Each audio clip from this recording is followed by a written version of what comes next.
What's up, Warriors fans, and welcome back to Warriors Latest. As always, I am your host, Max Arizin. A big thank you to Underdog for sponsoring today's video, and a big thanks to all you guys for liking and subscribing and hitting that notification bell, as I do post new Warriors videos daily, and it does help the channel continue to grow as the season moves along. Now, honestly, past 24 hours, you couldn't be happier as a Warriors fan.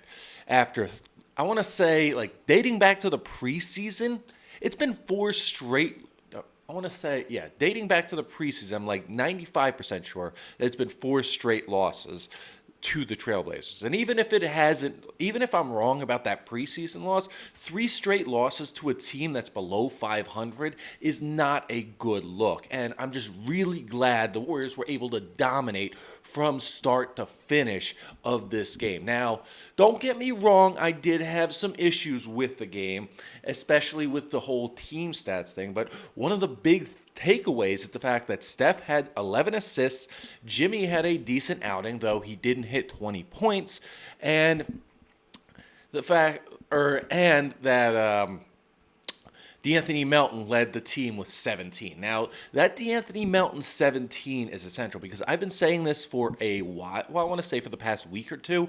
He is the reason that other players other more expensive players are being pushed out. And I'm talking, as I like to talk about, Moses Moody, Buddy Hield. We already know Jonathan Kuminga's on the block, but he's going to be the reason that come to the trade deadline, the Warriors are going to be able to pull off bigger and better trades by being more flexible and allowing Moses Moody to be involved in a potential trade added on with Jonathan Kuminga. So I like that output by DeAnthony Melton. But looking at this overall output, there are some concerning red flags. Now, yes, the Warriors did not commit their average 16 plus turnovers this game, but there were some other issues as well. And looking at it, the specific thing that I saw was the fact that they lost the rebounding game by a lot. Now, normally they do get, I think last game they won it by 248 to 46, but it wasn't that great. But this one they lost 45 to 34. And that's just, when you're losing that bad, you got to look at the obvious reason why. And the obvious reason why is still that size advantage that all teams have over the Warriors. The Warriors are still living in the era of small ball. And the fact is, unless you have the right kind of guy to play small ball, it's not going to work. I mean, even the Heat, who have the best small ball center in Bam Adebayo, they're starting to admit that it no longer works in today's NBA, as Adebayo is sort of being phased out and pushed to the fore as he slowly developed his three-point shot. Yes, he can be physical with some of the other centers in the league, but that size advantage that other players or just other normal centers have over him is becoming problematic, and he's good, but he's not Ben Wallace good. Well, he is Ben Wallace good, but not on the defensive end. Wallace, I mean, they've both been to two NBA finals. Unfortunately, Bam lost both of them. Wallace won one and lost one. But remember, once Wallace left Detroit, he was pretty much nothing from going to, what was it? He went from Chicago, where he didn't do anything, and then Cleveland, where he didn't do anything, and then to Phoenix, where he got released, and then signed in Detroit, where he didn't do anything. So he was basically a system-type guy, though obviously one of the best defensive players for a small ball type center, and the Warriors are still playing that kind of small ball, and it showed. Now, looking at these stats, they lost the rebounding battle, but the good thing is they did hit 40% from three, which they've been seriously struggling with for the past few games. And it's nice to actually see them finally start to drain those threes, because this is a team that'll win by the three and die by the three, but they will make an effort to put up some mid-range shots, and I do like that. Now, looking at the full box score, I liked what I saw. I didn't like that. I like that they held Klingon to only 9 rebounds, which is impressive, and they really couldn't do anything else. Like Hanson Yang in 13 minutes only had 2 rebounds. Surprisingly, Robert Williams, who is a Warriors trade target, did have another 8, so he was showing out to go along with 11 points. So he's still a trade target out there, and he should still be looked at, though I'm sort of I'm sort of curious to see how they integrate him, but I'm starting to see he might, now that he's getting over his injuries a little bit, he might be a very good player to attach to any potential trade with the Warriors. And he's not that expensive either, only at $10 million in the final season of his contract. So he might be somebody worth looking at, but I still believe the Warriors need to get a big man. But on top of that, looking at the numbers, I don't like that Steph scored in single digits. That's problematic because, yes, it's great that everybody else got their turn to score. D'Anthony Melton had 23, not 17. But in 18 minutes, going 9 for 14, and then 4 for 6 from 3, that's definitely pushing out Moody. That's definitely pushing out Buddy Hield. Guys on more expensive contracts are definitely more expendable than the guys on the smaller contracts like D'Anthony Melton. And you know what? I am perfectly happy to eat crow because of how wrong I was about D'Anthony Melton. He is exactly who the Warriors thought he was. And you know what? I might not be a fan of small guards, but he's proving me wrong. So I do like that. And it's tough to see other guys not really do well. Inconsistent Pods had 15, going 3 for 5 from 3, and I like that, but I still think you got to sell high on Pods because, yes, he may be the bridge, maybe allegedly the bridge to the next part of the where the Warriors are going after the Steph Curry era, but he's still not going to be that guy. He's just too overall inconsistent, and his ceiling is nowhere near as high as what Steph was at his point, at basically where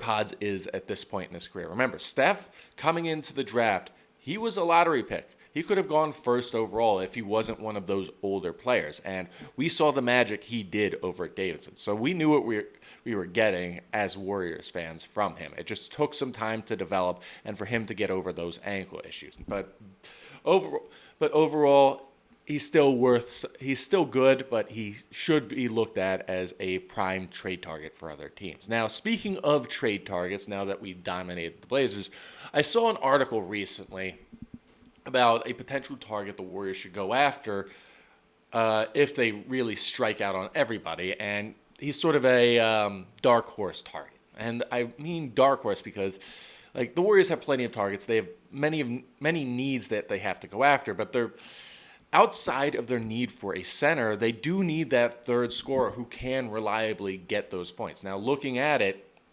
like I think of the last game when Steph and Jimmy had 30 points apiece, and they still didn't do well. And that was the Hawks game, if I remember correctly. And nobody else could score. And that's a bit problematic. Say, what's going to happen if those two guys can't score and everybody else can't pick it up? You need that third guy. And that third guy that in this article was LaMelo Ball. Now, you think about it, LaMelo's one of the most popular players in the NBA.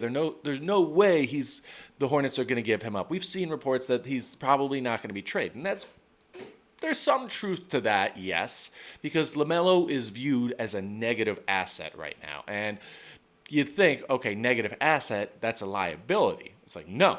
A negative asset in this point is a guy who, like LaMelo, who's on a bloated contract, he's filled up the stat sheet, but those haven't resulted in playoff appearances or wins for the Hornets. And at this point, on a long-term contract, I don't think it expires until 2028 or 2029.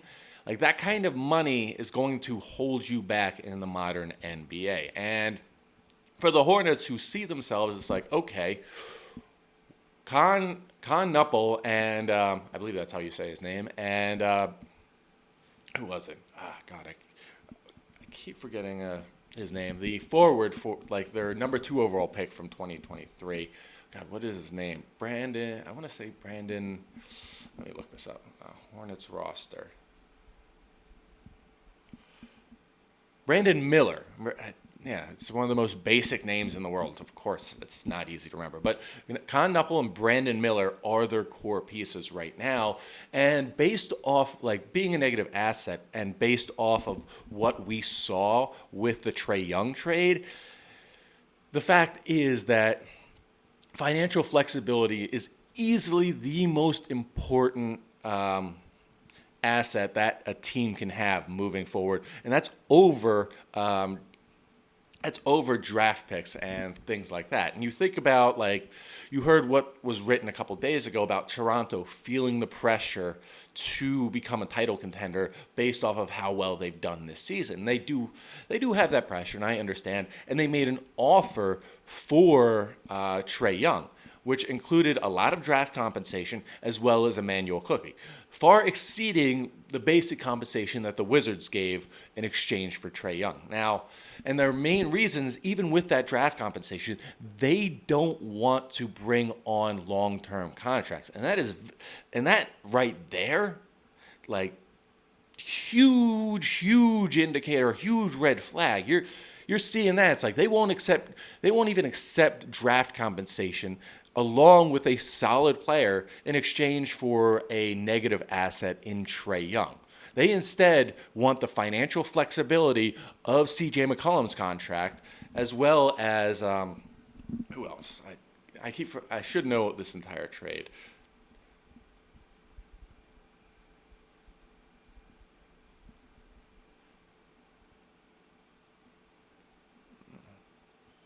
And Corey Kispert, excuse me, yeah. So they would prefer the financial flexibility of Corey Kispert and C.J. McCollum in exchange for Trae Young than a guy like Emmanuel Quickly and draft compensation. And how this works out with the Warriors is you're offering a combination of, say, Trace Jackson Davis,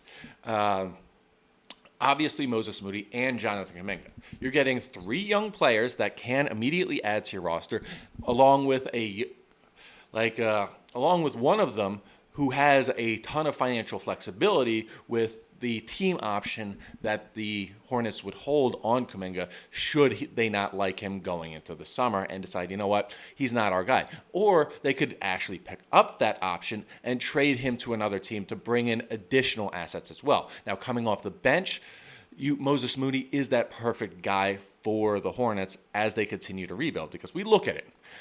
Since LaMelo was drafted, he's gone through 3 coaches and James Borrego, Steve Clifford, and now Charles Lee, I believe, is the most. Hold on. Hornets coach. Yeah, Charles Lee. He's gone through 3 coaches. And you know what? Yes, LaMelo is their star player, but 3 different coaches?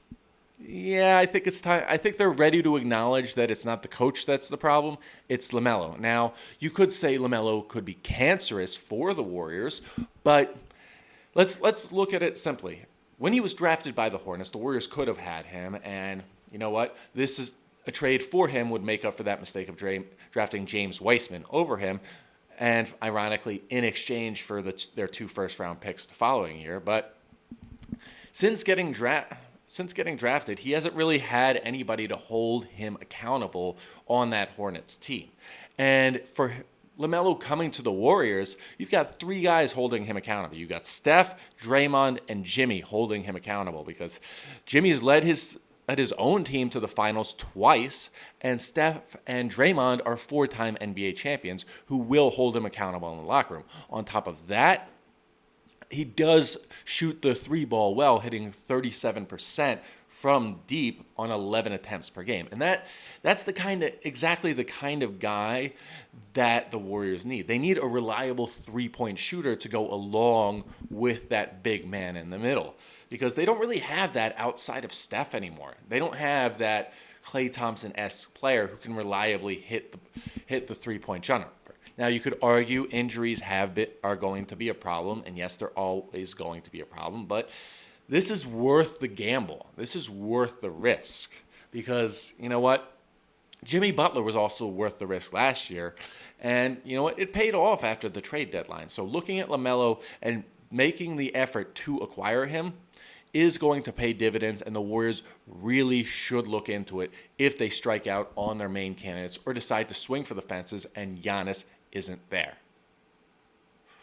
Now, fast breaks, buzzer beaters, and block parties are back, and Underdog is the best place to get in on all the action. Playing on Underdog is easy. Just pick whether your favorite players will go higher or lower on stats like points, rebounds, steals, and more.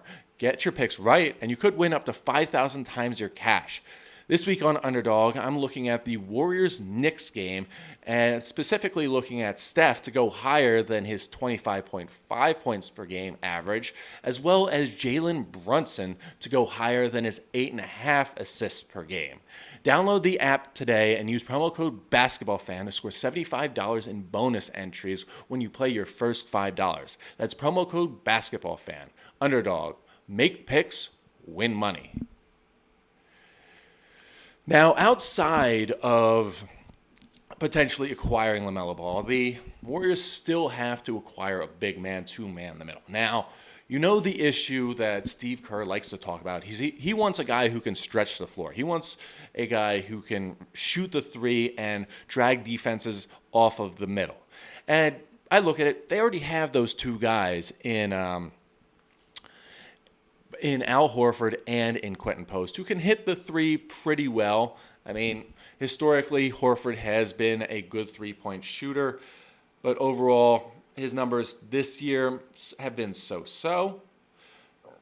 Looking at it, I think they need to still go after a guy who can rebound, and the only guy that they can really go after that's a solid rebounder is Andre Drummond. I think they really have to put out feelers there and see what's going on in Philadelphia. Because let's be honest, like it or not, the Sixers are stuck with Joel Embiid for the foreseeable future. And yes, there are injury issues regarding Embiid, but you got a guy like Andre Drummond who is starter level, and you have to go after him and give him the opportunity to start on another team and at least get some assets back while you can. Now, Drummond's contract is only for $5 million, so it's very acquirable, especially for the Warriors who are pretty top heavy, but because their bottom is supported by overachievers, it's not really hurting them that much. So I believe they can get him for a guy like Pods and maybe an additional player like Guy Santos or something along those lines, and maybe even a second-round draft pick down the line. But they need to make an effort to acquire Drummond, because I was looking at his numbers. He's a 7 and 8 guy. Now imagine if they up, and that's in 20 minutes per game. Now imagine they up his minutes to 25. He could be a 10 and 10 guy easily and give the Warriors a minimum of 10 rebounds. And I'm saying a legit minimum. If he could get 15 rebounds a game for the Warriors and not have to worry about scoring all that much as well, and occasionally be that post presence that dominates, the Warriors would be unstoppable. Because as much as people like to hate on Drummond as being an old and slow center that's part of a bygone era, the fact is that bygone era is making a big comeback because of how valuable rebounding and second chance opportunities are in the modern NBA. Because the big man, like we look at it, we saw what happened versus the Timberwolves. They couldn't get by Rudy Gobert. And if they're going to be a playoff contender, the Warriors that is, they got to get one of those big guys. And you think, okay, there's Robert Williams, Andre Drummond. There are opportunities everywhere, but Andre Drummond should be the guy they go after, especially if they go after LaMelo. Because if they're going after LaMelo and they acquire LaMelo, they're going all in. So they have to make another move that fortifies them going all in by filling that void in the post and getting a guy who can really be physical with every other center in the league. I mean, yes, Drummond has been around 13 years. He is in his early 30s. And you know what? That's not the best, but he's still a guy who can get it done. I mean, he reminds me of an older version of Shaq that I think, you know what, like Miami Shaq a little bit during his latter part of his tenure when D. Wade took over. Not as good, but like, say, a Shaq light or like a 1/4 Shaq. So he's definitely a guy I want to see the Warriors get should they acquire LaMelo. And if they acquire both these guys, they're going to be a force to be reckoned with in the postseason.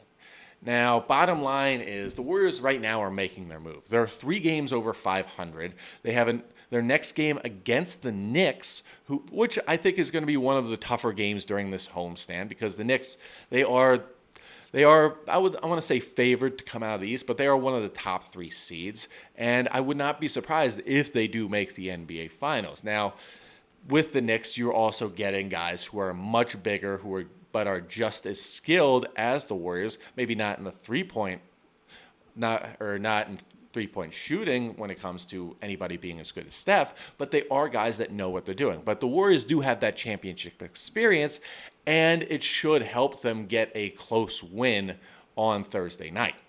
But as long as they continue to make their move up the standing, they're still only 3.5 games back of that 6th seed.